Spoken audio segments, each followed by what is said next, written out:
Peter again, K2 Bathrooms. This is a job that we're starting shortly. This is in Audenshaw, and basically what we're doing here is retiling all the bathroom, leaving the ceiling, shower enclosures coming out, toilets coming out, vanity units coming out, and bath is coming out.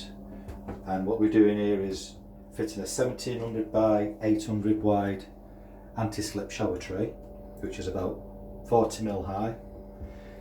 There's going to be a 1700 sliding door being fitted. There's going to be a 4-down seat so the customer can sit down because she's not very well on her legs. And by the way, I've saved her about maybe £1,200 because this is a VAT-free bathroom installation because she's registered disabled. We're going to be fitting a slightly higher toilet in this position. We've got to work with this internal soil pipe. It's always difficult, internal soil pipe. It's difficult to work with, but we get around that. We're doing new floor, anti-slip floor. This bath is coming out, and we're going to be fitting a 650mm wide vanity unit in this position with an overhead mirrored cabinet, so she's got a bit of extra storage. So yeah, that's it.